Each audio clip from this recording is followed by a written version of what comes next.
السلام علیکم ورحمۃ اللہ وبرکاتہ۔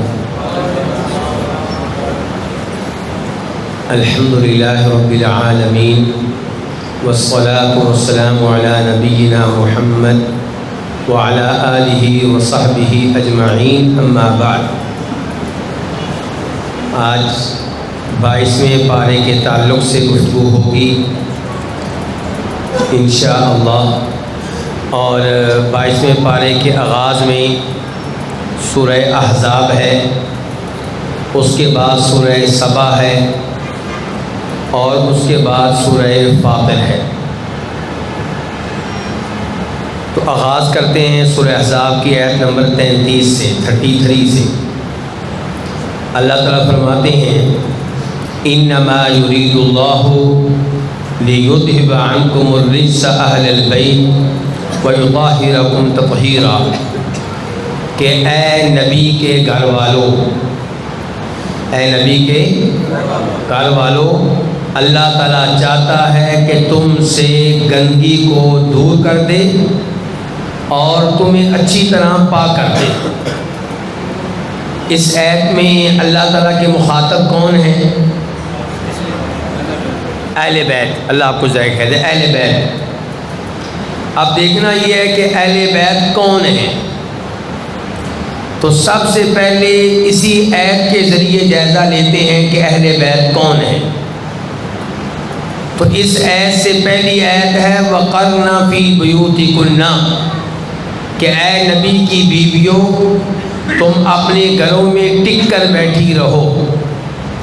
اپنے گھروں میں کرنا، یہ مردوں کے الفاظ نہیں ہیں، عربی میں الفاظ کن کے لیے ہوتے ہیں؟ عورتوں کے لیے۔ کن کے لیے ہوتے ہیں؟ عورتوں کے لیے۔ اور گفتگو ہو رہی ہے نبی علیہ السلام کی بیویوں کے بارے میں۔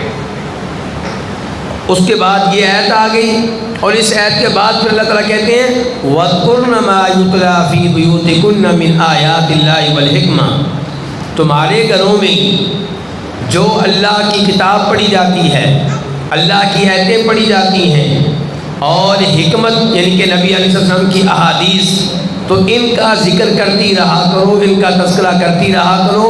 وَاذْكُرْنَ، یہ الفاظ بھی مردوں والے نہیں بلکہ عورتوں والے ہیں۔ تو اب میرا سوال آپ سے یہ ہے، آپ کی توجہ بچے کی طرف ہے، میری آپ کی طرف ہے؟ آپ کی توجہ، جو بھی آئے گا آپ کی توجہ ادھر ہوگی، میری لیکن آپ کی طرف ہوگی، ٹھیک ہے؟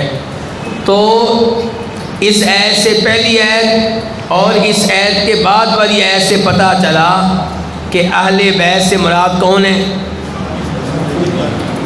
نبی صلی اللہ علیہ وسلم کی بیویاں، آپ کی بیویاں ہیں۔ یہ کس نے بتایا؟ قرآن نے۔ کس نے بتایا؟ آپ کی توجہ چاہتا ہوں، 100% بڑا اہم مسئلہ ہے۔ یہ کس نے بتایا؟ قرآن نے۔ کیونکہ آپ جس ملک میں رہتے ہیں، اس ملک میں محرم کے مہینے میں جلوس نکالنے والے نبی علیہ السلام کی بیویوں کی توہین بھی کرتے ہیں، اور ساتھ یہ بھی کہتے ہیں کہ وہ آل بیت میں سے نہیں ہے۔ اچھا، بیت کا معنی کیا ہوتا ہے؟ گھر۔ آل بیت گھر والے، اور گھر کس سے بنتا ہے؟ بیوی سے بنتا ہے۔ گھر کس سے بنتا ہے؟ بیوی سے بنتا ہے۔ اگر بیویاں آل بیت میں داخل نہیں ہیں تو پھر کون داخل ہے؟ اور اس آیت کا سیاق و سباق بھی بتا رہا ہے کہ آل بیت سے مراد نبی علیہ السلام کی بیویاں ہیں۔ ہمارے دوست کہتے ہیں کہ کتاب تمہاری، یہ میں نہیں کہہ رہا، وہ کہتے ہیں، وہ کہتے ہیں کتاب تمہاری، مسلم شریف تمہاری، ترمذی شریف، اور راوی ہیں عمر بن ابی سلمہ۔ راوی کون ہیں؟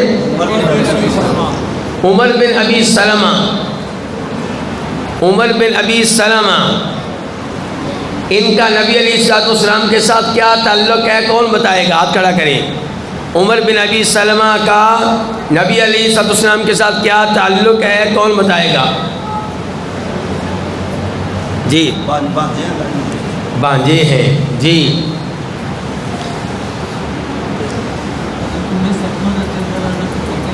تو اللہ کے نبی کے کیا لگے؟ بولے ہمت کریں۔ تو ایسے بیٹے کو کیا کہتے ہیں؟ سگا بیٹا تو نہ ہوا نا، پھر کیا کہتے ہیں؟ ستیلا بیٹا. آئیں آئیں, آپ کا تو ماشاءاللہ 100 روپے انعام ہوگا. ماشاءاللہ ماشاءاللہ, اللہ آپ کو جزائے خیر دے. تو یہ کون ہے؟ عمر بن ابی سلمہ. عمر بن ابی سلمہ کی والدہ کا نام کون بتائے گا؟ ہاتھ کھڑا کرنا ہے. عمر بن ابی سلمہ کی والدہ کا نام. عمر بن ابی سلمہ کی والدہ کا نام. یہاں پہ تو جنہوں نے ہاتھ کھڑے نہیں کیے نا, ان کے ساتھ کیا ہونا چاہیے؟ اور جواب تو وہ دے چکے ہیں, جواب تو وہ دے چکے ہیں. بس میں یہ دیکھ رہا ہوں کہ آپ کی توجہ کتنی ہے. میں یہ دیکھ رہا ہوں کہ آپ مسجد میں ہیں کہ اپنے گھر میں ہیں, ورنہ جواب تو وہ دے چکے ہیں. عمر بن ابی سلمہ کی والدہ کا نام کیا ہے؟ ام سلمہ. وہ کہہ تو رہے ہیں. تو یہ عمر بن ابی سلمہ کہتے ہیں کہ یہ آیت تب نازل ہوئی جب نبی علیہ الصلوۃ والسلام میری والدہ کے گھر میں تھے. والدہ کا نام کیا ہے پھر بچوں؟ ام سلمہ. تو نبی علیہ الصلوۃ والسلام نے اس آیت کے نازل ہونے کے بعد بلایا جناب حسن کو, بلایا جناب حسین کو, بلایا سیدہ فاطمہ کو, بلایا جناب علی کو, اور ان کو چادر کے نیچے کیا اور کہا اللہم ہؤلاء اہل بیتی, اے اللہ یہ ہے میرے گھر والے, یہ ہے میرے آل بیت. تو کیا نبی علیہ السلام نے اپنی بیویوں کو چادر میں داخل کیا؟ نہیں کیا, نہیں کیا. بلکہ ام سلمہ نے کہا اللہ کے رسول میں بھی. فرمایا تو بڑی خیر کے اوپر ہے, تو بڑی خیر کے اوپر ہے, لیکن ان کو چادر میں داخل نہیں کیا. تو اب دوست کہتے ہیں تمہاری مسلم, تمہاری ترمذی شریف کے ذریعے پتہ چل گیا کہ آل بیت جناب علی ہیں, حسن و حسین ہیں, فاطمہ ہیں, اس میں تمہارے نبی کی بیویاں نہیں ہیں. اب آپ کا کیا جواب ہے؟ جلدی کریں جلدی. جی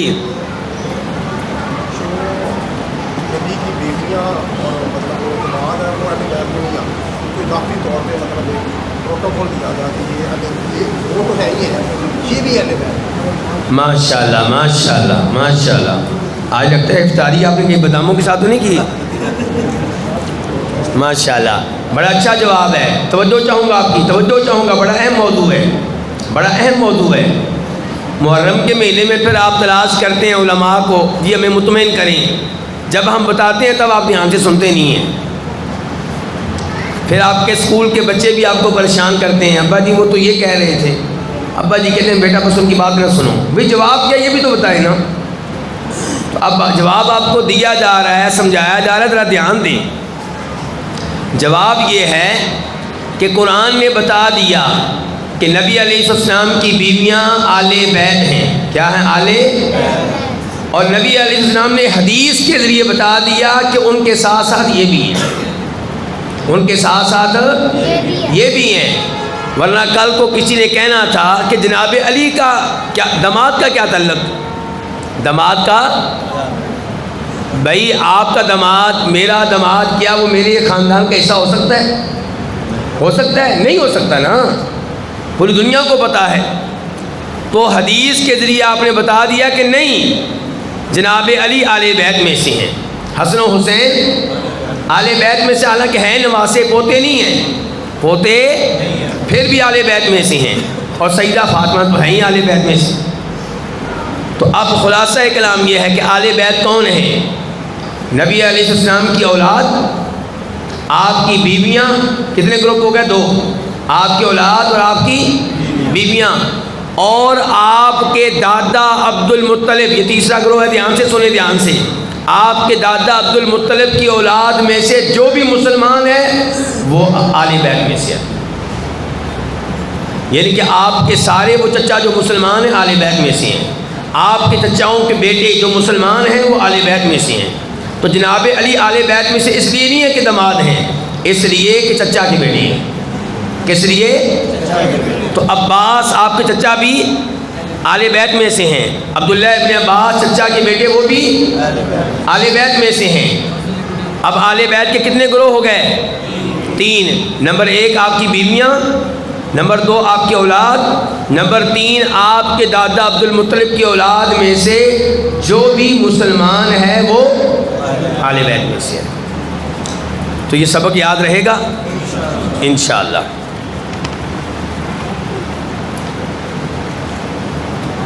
ایک اور اس میں موضوع ہے لیکن اس کو میں نے چھیڑا تو 10 منٹ ہمارے لگ جانے ہیں، اس لیے اتنا ہی کافی آج اتنا ہی کافی ہے۔ یہ آیت نمبر 2 ہے آج کے درس کی، اور سورہ احزاب کی آیت نمبر 40۔ ما كان محمد ابا احد من رجالكم ولكن رسول الله وخاتم النبيين وكان الله بكل شيء عليما۔ محمد صلی اللہ علیہ وسلم، محمد تم مردوں میں سے کسی بھی مرد کے باپ نہیں ہیں۔ کیا مطلب؟ کہ زید بن حارثہ کے آپ باپ نہیں ہیں، اور کہا گیا مردوں میں سے کسی مرد کے باپ نہیں ہیں، لیکن فاطمہ کے باپ ہیں، رقیہ کے باپ ہیں، ام کلثوم کے باپ ہیں رضی اللہ تعالی عنہن۔ ولیکن رسول اللہ، لیکن آپ سب کے لیے اللہ کے رسول ہیں۔ کسی مرد کے آپ باپ نہیں ہیں لیکن سب کے لیے اللہ کے رسول ہیں۔ وخاتم النبیین، اور سلسلہ نبوت میں آپ آخری نبی ہیں، آپ کے بعد کوئی اور نبی نہیں آئے گا۔ وکان اللہ بکل شیء علیما، یہ تو قرآن ہے، حدیث سے بھی اس کی تائید ہوتی ہے۔ ایک حدیث آپ کے سامنے رکھنا چاہوں گا، حدیثیں بھی بہت ہیں جو بتاتی ہیں کہ آپ آخری نبی ہیں، بس ایک حدیث آپ کے سامنے رکھوں گا۔ نبی علیہ الصلوۃ والسلام جانے لگے ہیں تبوک میں لڑنے کے لیے، جہاد کرنے کے لیے۔ تبوک میں جو آپ کی لڑائی ہوئی تھی وہ کن سے ہوئی تھی؟ ہاتھ کھڑا کریں، کن سے ہوئی تھی تبوک میں آپ کی لڑائی؟ جو لڑنے جا رہے تھے کن سے لڑنے جا رہے تھے، کن کے خلاف؟ یار وہ بزرگ اکیلے ہی سب کچھ لے گئے، ہاں جی، رومیوں کے خلاف۔ چلیں آئیں ماشاء اللہ، حالانکہ اس سوال کا جواب میں پہلے بھی دے چکا ہوں، ٹھیک ہے، رومیوں کے خلاف بالکل صحیح ہے۔ اور رومی اس زمانے کی میں نے بتایا تھا کیا تھے؟ سپر پاور تھے، امریکہ روس تھے، روم اور ایران۔ تو رومیوں کے خلاف یہ جنگ تھی، لڑنے کے لیے جا رہے تھے، اور بڑی تیاری کی اللہ کے رسول علیہ السلام نے۔ بدر کی لڑائی اچانک ہوئی، باقی لڑائیاں بھی عام طور پہ آپ پہلے اس کا اعلان نہیں کرتے تھے، بولیے پہلے اعلان، بلکہ آپ چھپا کے رکھتے تھے معاملہ تاکہ دشمن کو پتہ ہی نہ چلے۔ لیکن تبوک کی باری آئی، اعلان کیا، تیاریاں کی گئیں، چندے کی اپیلیں کی گئیں، اور جب آپ جانے لگے تو آپ نے مدینہ میں اپنا جانشین بنایا کس کو؟ حضرت علی کو۔ چلیں جی، اب آپ 50 اور لینے، مجھے پتا آپ ناراض ہو رہے تھے کہ مجھے 50 دیے ہیں، پہلوں کو 100 دیے ہیں، اب آپ لے ہی لیں، آپ کا چہرہ میں نے دیکھ لیا تھا۔ چلیں جی، تو میں کیا کہہ رہا ہوں، جناب علی کو آپ نے مدینہ میں اپنا جانشین بنایا۔ اب جناب علی تو شہادت کے طالب، جہاد کے شوقین، نبی علیہ السلام کے ساتھ جانے کے خواہش مند، میری طرح کا کوئی ہوتا چلو کہنا اچھا ہوا، جان بچ گئی، اتنا لمبا سفر بھی نہیں کرنا پڑے گا، گرمیوں کا موسم ہے اور پردہ بھی پڑ گیا۔ لیکن یہ سچے مسلمان تھے جناب علی۔ کہا اللہ کے رسول آپ مجھے یہاں مدینہ میں عورتوں اور بچوں کے ساتھ چھوڑ کے جائیں گے؟ تو نبی علیہ السلام نے جناب علی کو تسلی دی اور کہا علی کیا تم اس بات پہ راضی نہیں ہو کہ تمہارا میرے ہاں وہی مقام و مرتبہ ہو جو موسیٰ علیہ السلام کے ہاں کس کا تھا؟ بچے بتائیں گے کس کا تھا؟ بچے ہیں علی کا، ہاں جی بچے، بس بچہ کوئی بتا سکتا ہے، بچہ بھی ہو جس کو کسی نے کوئی سبق پڑھایا نہ ہو ابھی، ہاں جی کوئی بچہ، جی اب بتائیں جی۔ ہارون، آئیں ہارون ہی کہا نا آپ نے، جی آئیں بھائی، انعام تو جلدی سے ختم ہو رہا ہے آج، نہیں اللہ جزائے خیر دے۔ چلیں، تو فرمایا تمہارا مقام و مرتبہ میرے ہاں وہی ہے جو موسیٰ علیہ السلام کے ہاں کس کا تھا؟ ہارون کا۔ اب ہارون علیہ السلام تو نبی تھے، کیا تھے؟ ہو سکتا ہے کل کو کہتا کہ جناب علی بھی نبی ہیں، تو آپ نے کہا کہ علی تمہارا میرے ہاں وہی مقام و مرتبہ ہے جو موسیٰ علیہ السلام کے ہارون کا تھا، لیکن وہ نبی تھے، میرے بعد کوئی نبی نہیں ہے، میرے نبی بننے کے بعد کوئی نبی نہیں بن سکے گا۔ تو اس حدیث سے ایک تو پتہ چلا جناب علی کی شان کا، ان کے مقام و مرتبہ کا، اور دوسرے میں بھی پتہ چلا کہ آپ آخری نبی ہیں، آپ کے بعد کوئی نبی نہیں ہے۔ آج کے درس کی آیت نمبر 3 سورہ احزاب کی آیت نمبر 49، طلاق سے اس کا تعلق ہے۔ طلاق کے مسائل میں عام طور پہ ہم کیا کرتے ہیں؟ غلطی نہیں، غلطیاں کیا کرتے ہیں ہم؟ غلطیاں۔ ذرا دھیان سے سنیے، کیونکہ جب طلاق کا واقعہ پیش آتا ہے تب تو حالات اتنے خراب ہوتے ہیں، تو کہتے ہیں جی مولوی صاحب سے پوچھنا یاد ہی نہیں رہا، دھماکے سارے کر دیے لیکن مولوی صاحب سے پوچھنا یاد نہیں رہا۔ تو ابھی دھیان سے سن لیں، اللہ ایسے دھماکوں سے ہمیں محفوظ رکھے۔ یا ایھا الذین آمنوا اذا نکحتم المؤمنات ثم طلقتموهن من قبل ان تمسوهن فما لكم عليهن من عدة تعتدونها فمتعوهن وسرحوهن سراحا جمیلا۔ اے ایمان والو، جب تم کسی مومن لڑکی سے نکاح کرو پھر تم اسے طلاق دے دو رخصتی سے پہلے پہلے، جماع سے پہلے پہلے، ہم بستری سے پہلے پہلے۔ اب وہ کتنی عدت گزارے گی؟ جو بتا سکتے ہاتھ کھڑا کرے، کتنی عدت گزارے گی؟ جی عمر بھائی، کوئی عدت نہیں، آئیں آئیں، انعام دینا پڑے گا آپ کو، جلدی آئیں، آ جائیں جلدی، دے دی انعام، دے دیں پیچھے، چلیں ماشاء اللہ انعام اور آنے شروع ہو گئے۔ تو کوئی عدت نہیں ہے جی، کوئی عدت نہیں ہے، کیونکہ میاں بیوی کا تعلق ہی قائم نہیں ہوا۔ اچھا، ایسی لڑکی کتنے مہینوں کے بعد کسی اور خاوند سے نکاح کر سکتی ہے؟ فوراً کر سکتی ہے۔ کب کر سکتی ہے؟ فوراً کر سکتی ہے۔ اچھا، اب اس کو دینا کیا ہے؟ دھکے دینے ہیں کہ کوئی تحفے دینے ہیں؟ طلاق تو دے دی ہے، اب اس کے بعد دھکے دینے ہیں کہ کوئی گفٹ وغیرہ دینا ہے؟ فرمایا فمتعوہن، ان کو گفٹ دو، کوئی کپڑے دے دو، کوئی تحفے تحائف دو، وسرحوہن سراحا جمیلا، اور ان کو اچھے انداز سے رخصت کرو۔ وہ بھی کسی کی بیٹی ہے، اس کے بھی والد ہیں، اس کے بھی بھائی ہیں، ان کی فیملی کا احترام کرو، عزت سے رخصت کرو۔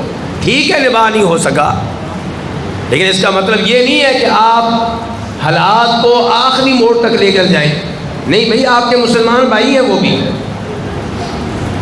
اچھا، اب یہاں پہ ایک مسئلہ آپ نے ذہن میں رکھنا ہے کہ وہ لڑکی جس کو طلاق ہو چکی ہے رخصتی سے پہلے ہی، اگر اس کا حق مہر مقرر ہوا تھا نکاح کے موقع پہ، تو اس کو آدھا حق مہر دینا ہے۔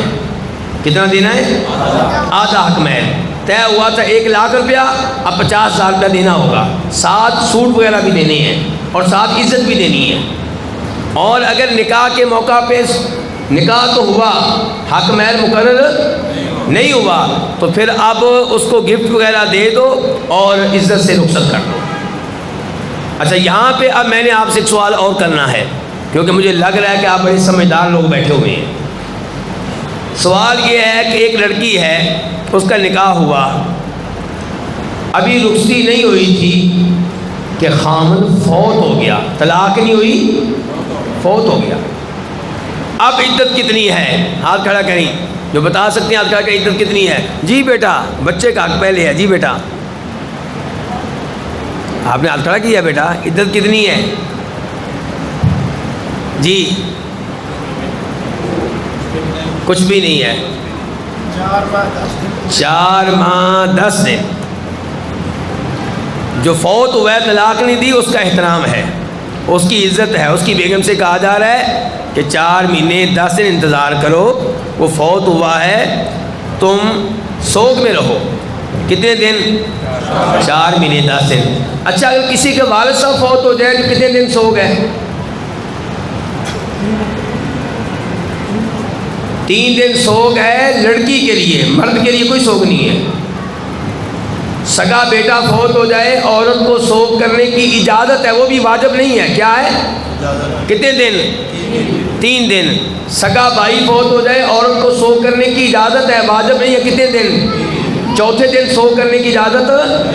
میں قربان جاؤں امہات المومنین پہ، میری ماؤں پہ، ان میں سے کسی کا باپ فوت ہوا، کسی کا خاوند فوت ہوا، تیسرے دن جب تیسرا دن ختم ہوا خوشبو منگوائی، عورتوں کے سامنے اپنے رخساروں پہ لگائی عورتوں والی خوشبو رنگ دار، اور کہا کہ مجھے اس عمر میں کوئی خوشبو کی ضرورت نہیں ہے، لیکن اللہ کے نبی نے کہا تھا 3 دن سے زیادہ سوگ نہیں منانا، اس لیے میں لگا رہی ہوں۔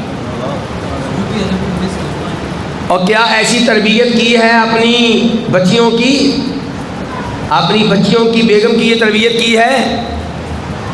یہ تربیت ہونی چاہیے۔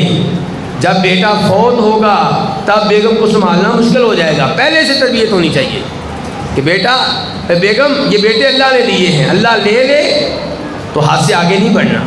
3 دن سو کرنے کی اجازت ہے، اور خاوند فوت ہو جائے تو سو کرنے کی اجازت کتنے دن ہے؟ 4 ماہ 10 دن اجازت نہیں ہے، واجب ہے، ضروری ہے، لازمی ہے۔ وہاں پہ اجازت ہے، ضروری نہیں ہے۔ خاوند فوت ہو جائے سوگ منانا عورت کے لیے واجب ہے، کتنے دن؟ 4 مہینے 10 دن۔ تو فوتگی کی شکل میں بھی یہی ہے، 4 مہینے 10 دن سوگ ہوگا، اور ایسی لڑکی کو وراثت ملے گی، صرف عدت نہیں ہے، ساتھ کیا مل رہا ہے؟ ہم دیتے ہیں، ہم کہتے ہیں شکر ہے کہ رخصتی نہیں ہوئی تھی، شکر ہے کہ رخصتی، ورنہ وراثت دینا پڑتی، وراثت اس کی ہے، آپ نہیں دیں گے روز قیامت مجرم بنیں گے، اس کا حق ہے۔ عدت بھی گزارے گی، وراثت بھی لے گی، حتیٰ کہ حق محل مقرر نہیں ہوا وہ بھی لے گی۔ وہ کتنا لے گی؟ جتنا حق محل اس جیسی لڑکیوں کا اس کی برادری میں ہوتا ہے، یہ کہ جتنی کو خوبصورت وہ ہے، جتنی کو پڑھی لکھی وہ ہے، اس جیسی لڑکیوں کا اس کی فیملی میں حق محل کتنا ہوتا ہے، اتنا حق محل اس کو بھی ملے گا۔ مسئلہ واضح ہو گیا علماء کرام؟ مسئلہ واضح ہے۔ اللہ نہ کرے ایسی صورتحال پیش آئے کہ شریعت کے حکم پہ عمل کر لیں گے، وراثت نکال لیں گے، تب پتہ چلتا ہے کون ہے اللہ پہ ایمان لانے والا، کون ہے آخرت پہ ایمان لانے والا۔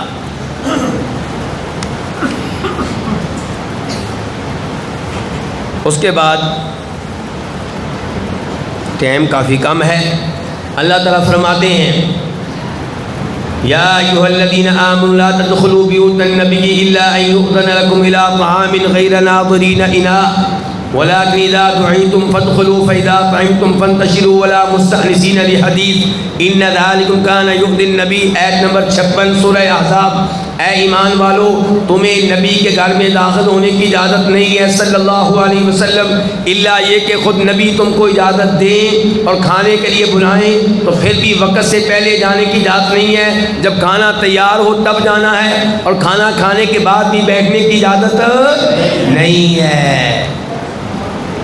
قربان جائیں، اللہ رب العزت نے کیسا دین دیا ہمیں، ایک ایک چیز ہمیں سکھا دی گئی ہے کہ کسی کو تنگ، آپ کو دعوت دینے کی کسی نے غلطی کر ہی لی ہے تو اب اس کو سزا تو نہ دیں۔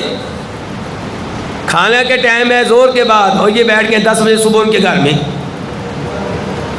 کھانا کھا لیا زور کے بعد، اور اب چائے کے انتظار میں بیٹھے ہوئے ہیں اثر تک بھی، جب چائے انہوں نے نہیں پوچھی آپ سے تو جائیں، اپنی طاقت کے مطابق جو انہوں نے کھلانا تھا آپ کو کھلا دیا۔ یہ شریعت کے آداب سیکھیں، کسی مسلمان کو اجازت نہیں ہے دوسرے مسلمان کو تکلیف دیں۔ فرمایا ان ذالکم کان یؤذی النبی، یہ چیز نبی علیہ الصلوۃ والسلام کو تکلیف دیتی ہے، کیا؟ بغیر اجازت کے آپ کے گھر آ جانا، نمبر 2 کھانے کی دعوت دی جائے تو وقت سے پہلے آ جانا، نمبر 3 کھانے کی دعوت دی جائے تو کھانا کھانے کے بعد بھی بیٹھے رہنا۔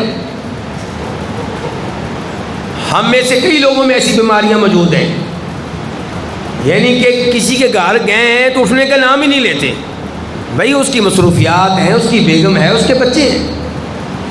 اللہ تعالیٰ نے فرمایا یہ تمہاری حرکت نبی علیہ الصلوۃ والسلام کو تکلیف دیتی ہے، لیکن اللہ کے نبی حیا والے ہیں، شرم والے ہیں، وہ بولتے نہیں ہیں، اللہ تعالیٰ حق بات سے نہیں شرماتا۔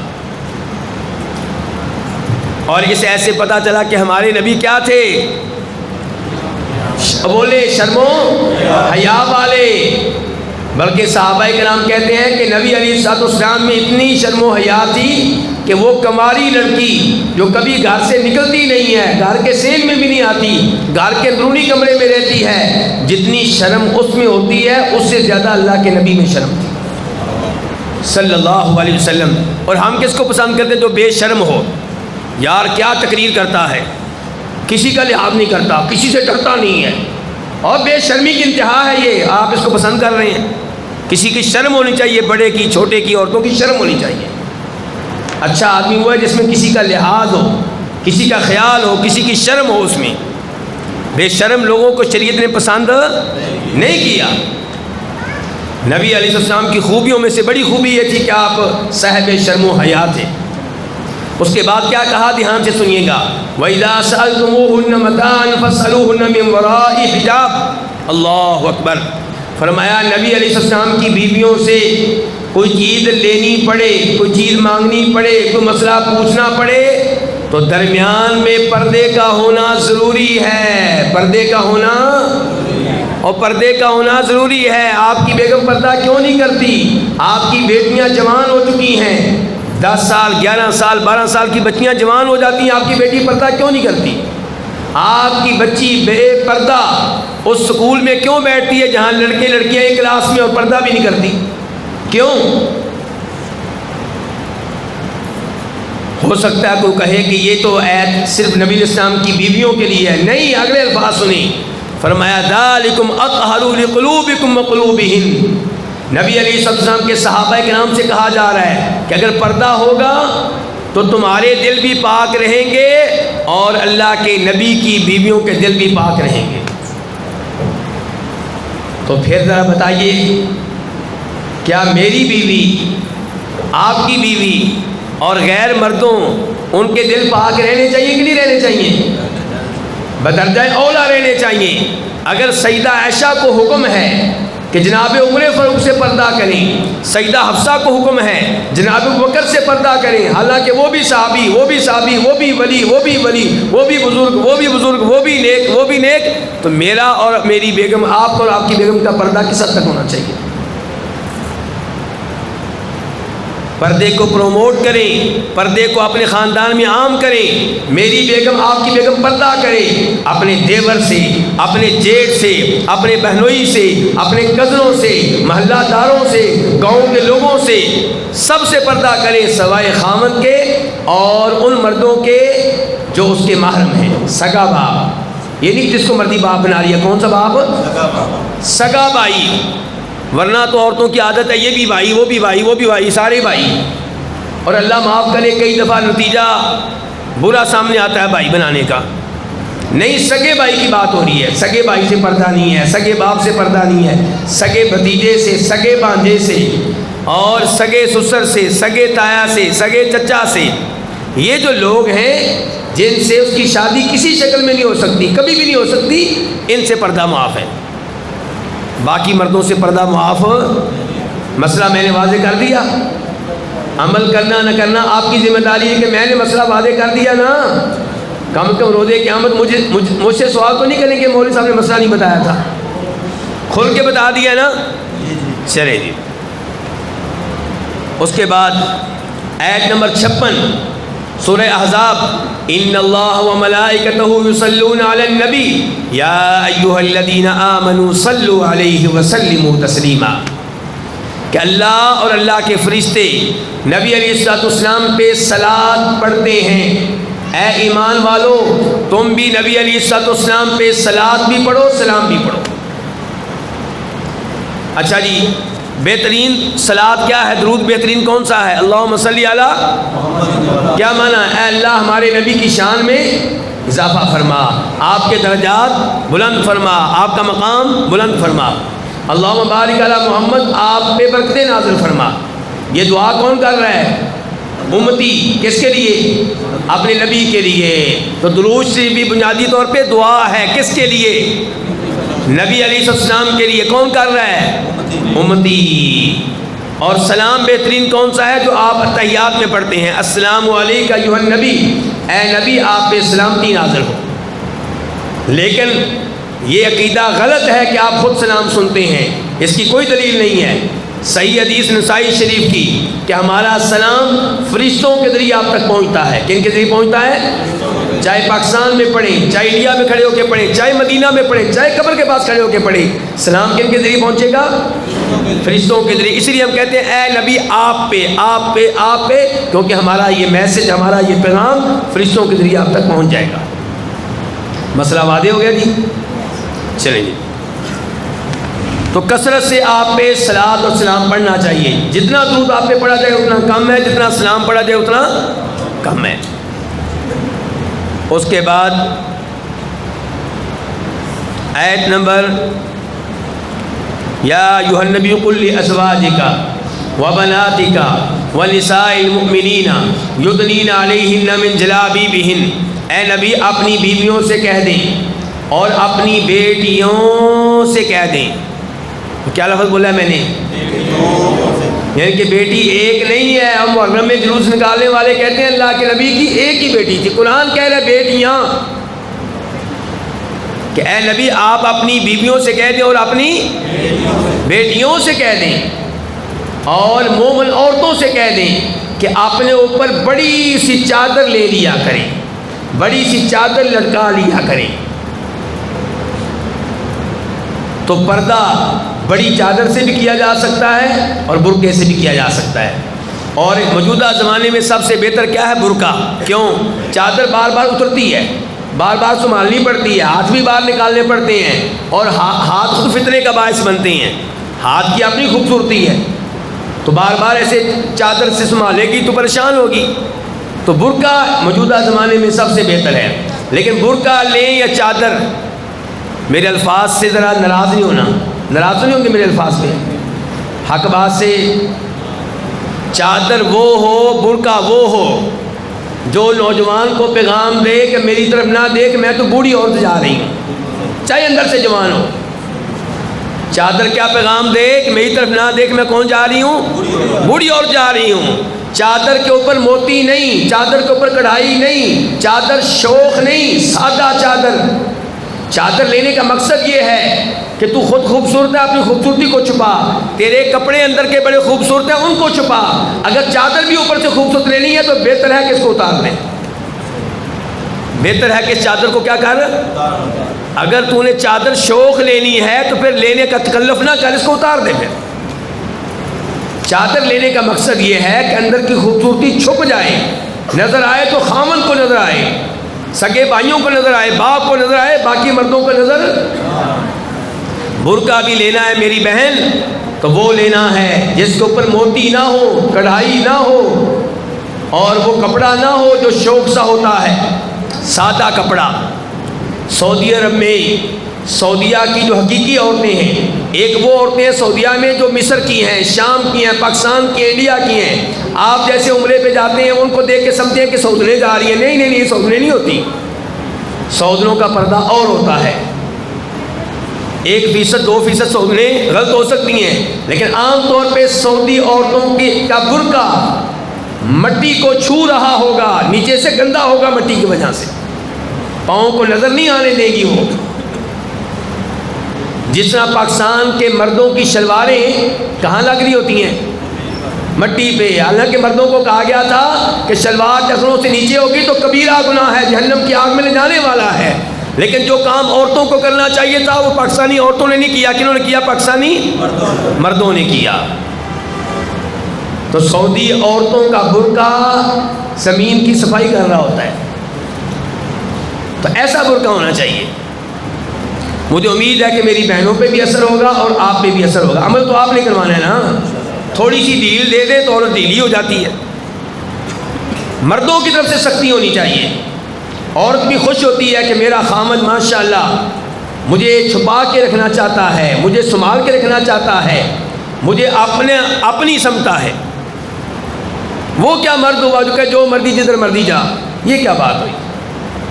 شریعت میں ایسے مرد کو دیوس کہا گیا. کیا کہا گیا ہے؟ جو عورت سے پوچھے نا کس سے باتیں کر رہی ہے، کس سے دوستی لگائی ہوئی ہے، کس کا ہاتھ پکڑا ہوا ہے، بالکل کوئی ٹینشن نہیں لیتا. شریعت میں ایسے مرد کو دیوس کہا گیا ہے، اور اللہ تعالیٰ روز قیامت ایسے مرد کی طرف نہیں دیکھیں گے. اس کے بعد سورہ سبا آیت نمبر 14، فلما قضینا علیہ الموت ما دلہم علی موتہ الا دابۃ الارض تاکل من سأتہ۔ میرے بھائی دھیان سے عربی کے الفاظ پہ غور کیجئے۔ فلما قضینا علیہ الموت، موت کا لفظ کس نے بولا ہے؟ اللہ نے بولا ہے، قرآن کے الفاظ ہیں۔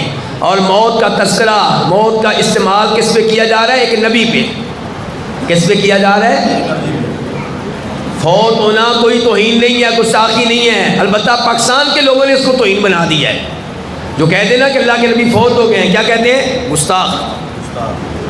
جبکہ یہ قرآن کا عقیدہ ہے۔ یہ تذکرہ ہو رہا ہے یہاں پہ جناب سلیمان علیہ السلام کا۔ کس کا تذکرہ ہو رہا ہے؟ اللہ نے تذکرہ کیا کہ ہم نے ان کو کیا طاقتیں دی تھیں۔ ہوا مسخر، پرندے ان کے لیے مسخر، جن ان کے تابع، انسان ان کی بات ماننے والے۔ لیکن جب موت آئی تو کیسے آئی اللہ یہ بتا رہے ہیں۔ جن ان کے آرڈر سے کام کر رہے تھے، بلڈنگ بنا رہے تھے، اور وہ خود لاٹھی پہ ٹیک لگا کے کیا کر رہے تھے؟ نگرانی کر رہے تھے۔ فرمایا فلما قضینا علیہ الموت، جب ہم نے ان کی موت کا فیصلہ کیا، ما دلہم علی موت الا دابۃ الارض، جنوں کو پتہ نہیں چلا کہ سلیمان علیہ السلام فوت ہو چکے ہیں۔ وہ جلدی جلدی کام کر رہے ہیں سلیمان علیہ السلام کے ڈر سے۔ ان کی لاٹھی کو دیمک لگی ہوئی تھی، دیمک کی وجہ سے لاٹھی گری تو اللہ کے نبی بھی گر گئے۔ یہ میں نہیں کہہ رہا، قرآن کہہ رہا ہے۔ نبی کا گرنا بتاتا ہے کہ نبی مشکل کشا، حاجت روا، غوث اعظم نہیں ہوتے۔ اللہ کے نبی کے اوپر موت بھی آئی ہے، فوت بھی ہوئے ہیں، گر بھی پڑے ہیں۔